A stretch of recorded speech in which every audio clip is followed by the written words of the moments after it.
Hi, Amy of Fashion Toppings here with a sewing project. This is going to be a very easy project. I'm taking the standard white sweater that I have and I'm going to make it into a cardigan wrap sweater. And this is really easy. First of all, pretty much any sweater will work as long as it's not a very loose woven sweater where if you cut it, it will fall apart. So I'm just using this. This is a standard sweater that I got at the loft many years ago. So the first thing we need to do is I'm going to cut straight down the middle as if we were just making a standard cardigan. But this isn't a standard cardigan. We're making a wrap sweater. So let's go ahead and cut from, and it doesn't matter if you have a V-neck, scoop neck, turtleneck, any kind of neckline, it's going to work as long as it's not the wide neckline that where you have one shoulder popping out. So basically, I'm just going to cut straight down the center of my sweater. Okay.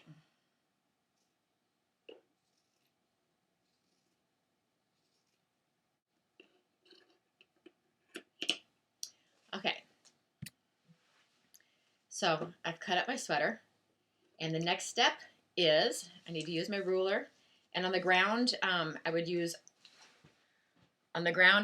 a hard ruler because it'd be a lot easier. But since, as y'all know, I can't videotape on the ground because I only have my laptop working, I'm gonna have to do it up here. So what we're gonna be doing is connecting the shoulder seam right where, see where your neckline, the ribbing for your neckline or your hem or whatever you have for your neckline, wherever that joins onto the shoulder, that's where we're going to start. And like I said, since I'm doing this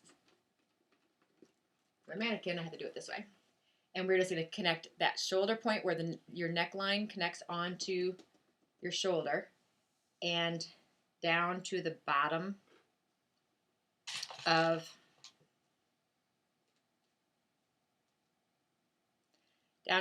our sweater. So you see this little angle here? Okay, like I said, if it was laying down, it'd be a lot easier. But I don't have that option in my sewing room. So I'm going to just trace a line.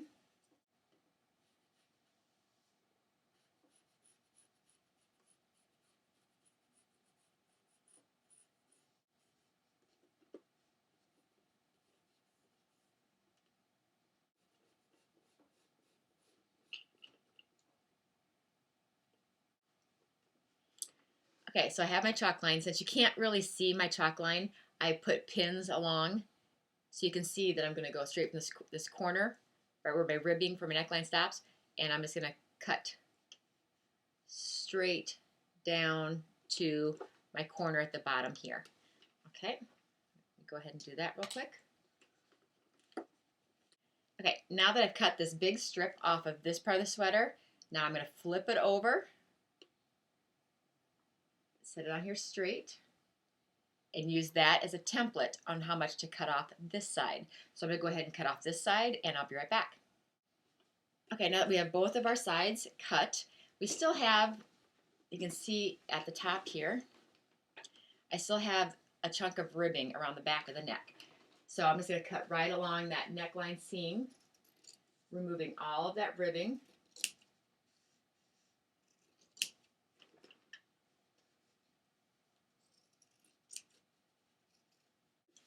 And my mannequin, from when it collapsed this last time, I don't know if you can tell, but she now stands at an angle. She's completely, look at her hips. She's completely crooked, and I haven't been able to fix her. So, so ignore her if she looks like she's tilting and going to tip over. There's something happened to her, and I'm not sure quite what when she collapsed during my last video. Okay, so now I have the whole front cut. I have the ribbon removed from the neckline. The next thing you want to do is take it to your sewing machine, just so we don't have any fraying. I'm just going to run a zigzag stitch along my edges, all the way around all my new cut edges, and then I'm going to be hiding them behind bias tape, so it doesn't matter how neat I do it because I'm putting bias tape, white bias tape, all along this opening, so it'll be nice and finished looking. So I'm going to run to the sewing machine real quick, and I'm just taking these raw edges, and I'm going to run a zigzag stitch all along them. So I'll be right back. Okay, hopefully you can see this. I zigzagged my edges. See there? It's kind of a light pink thread, hoping that you can see it. You can see the bumps here. That shows where I went on and off the fabric. So I just did a zigzag stitch along my edge. Now remember, when you're doing your zigzag stitch along your edge, don't tug on the material either way. Just guide it, because if you pull on it, you're going to give yourself that lettuce leaf edge, the really ripply edge. And so if you don't want that ripply edge, don't tug and feed your material like this. Just guide it through the sewing machine. Okay, next I'm going to finish off this edge, because I could leave it like that if I wanted to, but I want a little bit nicer edge. So now I'm going to take my bias tape. So I've got the extra wide double fold. So I'm going to open it up and then open it up again. And then on the top, this top folded edge, I'm going to pin. So the top of this bias tape, right in that first fold, I'm going to pin this along my neckline. Pin it in, right in that first fold. And if you're not sure how to use bias tape, I have a few videos down in my favorites that show how to use bias tapes. I have covered using bias tapes in some of my videos, but you'd have to watch an entire project to get to where it talks about bias tapes. So I do have several videos in my my favorites down in my playlist that will actually show you a little bit more about using bias strips. They're so handy, and especially if you're a new sewer and you're not comfortable doing hemming a nice finished edge, this bias tape, it hides everything. So I'm pinning in that first fold. I'm going to pin it all the way down to here, and then I'm going to come back to my center back and do another strip all the way down to this end. So all of my raw edges are going to be covered with a bias strip. I'm going to get my bias strip pinned on, and then I'll show you what it looks like before I take it to the sewing machine. Okay, I took a picture of a close-up so you'll be able to see it, but I have my bias tape pinned all the way around and at the bottoms, so that we're not just stopping and having to cut off bottom edge.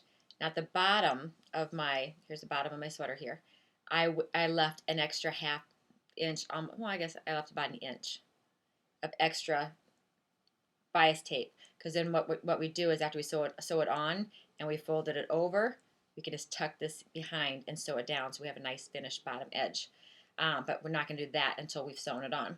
So now I'm going to take it to the sewing machine, and I'm going to stitch a straight stitch right in that fold line where I just pinned, right in that fold line closest to the edge, because then once we stitch it along that fold line, then we fold the bias tape over our edge and then behind. I know, white on white, I'm just so good about picking out my colors when it comes to videoing, but you know, I make these so that I can wear them, so I have to do a color that I'd wear. So you're going to stitch in that first fold line, and then after you stitch all the way around, you're going to fold the bias tape over your raw edge and behind. And I will take pictures of each step, so then you'll have your bias tape behind. And then we'll sew again. Then we're going to top stitch right in the ditch, right in our current, where the bias tape connects, or where the bias tape and the sweater is, there's the seam line. You're going to sew down that again, and that will capture the bias tape on the inside, so that it's captured in there too. And I'll take some close-up pictures so it'll make more sense. So let me go ahead and go to the sewing machine, and let's get the first round of stitching done for the bias tape, which is sewing in that first seam line. And then I'll take a picture, I'll show you how to fold it over, and then we're going to go back and top stitch from the outside, finishing up the bias tape along the edge. So I'm going to go ahead and do that right now. I will take pictures of each step, and then I'll be back. Okay, so I have my bias tape. There's the inside. I've got my bias tape on. Granted, it's white on white, but I have my bias tape on. And now on to the bottom hem. Remember, I had you go out like, see, about a ½ inch or an inch beyond. So here's the bottom ribbing of our sweater. This is the wrong side of the fabric. This is the right side of the fabric. So what we're going to do is that extra piece of material that they have out, you're going to roll it twice. Once, so you have a smooth edge, and then fold it up again. So that, and then we're going to put a stitch in it. This is the right side of the fabric. I know, white on white. That's the right side of the fabric. It's going to look nice and neat. And then the back side is just going to have that fold. So all you need to do is take the sewing machine and just do a straight stitch just to keep that fold shut. Just do a straight stitch connecting, you can even do a box stitch if you want, all the way around, just a little box. But that will give you the clean finished edge on the front, so it looks like the bias tape has a finished edge, and it's just folded in the back. So go ahead and finish off that edge as well. Okay. Okay, so now that I got my little bottoms finished up and nice and neat, next step is to make this into a wrap cardigan. You could stop right here and you have a finished cardigan, just like that. So I made straps. What I did with straps is, this is some scrap material that I had and I love it. It's tie-dye. I made a pink one and I made a green one. And so I'll measure these when I get done just to see, what size I end up using. Now, I do know one strap needs to be longer than the other because one strap has to start here, go around your waist, and come out here. And this strap just has to go straight to there. So I have one strip that's actually 10 inches longer than the other. So since I like the pink so much better, my pink is my longer strap. And see, it's about 8 to 10 inches difference. Okay, and what these straps are is just basically I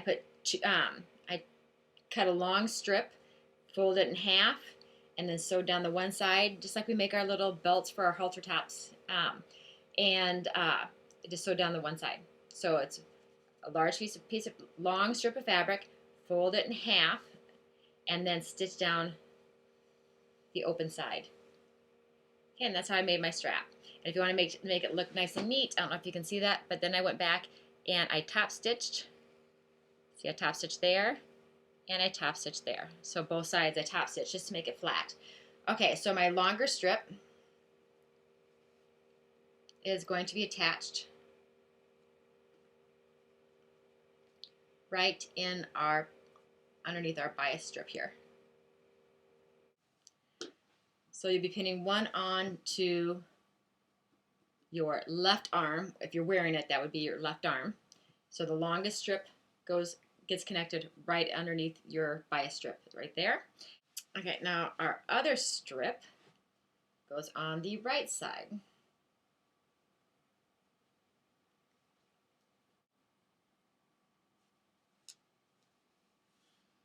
Okay, so we have our two straps connected. So now what I'm going to do is I'm going to take this to the sewing machine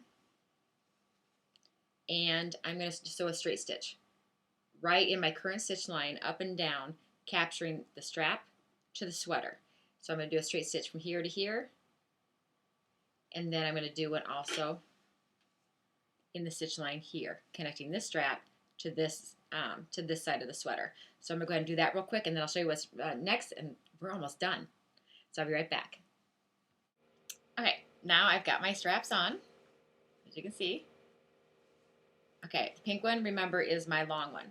So what we need to do is we need to wrap it around our waist, go behind, and then it needs a place to come out. Put that sleeve up there. So I need to cut a small little slit in my side seam. I need to cut a small little slit so that that strap can come through.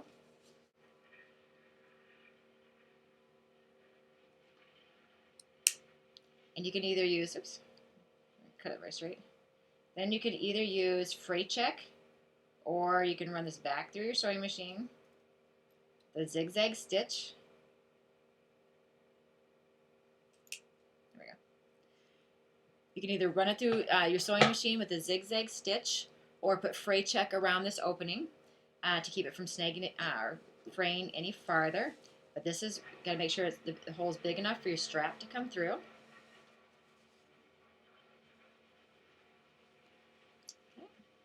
And it is. Okay, now you can either tie it off the side with a little knot, and you have your little belts here, or you could make a nice bow. I'm not very good at bows. My bows never look nice and neat.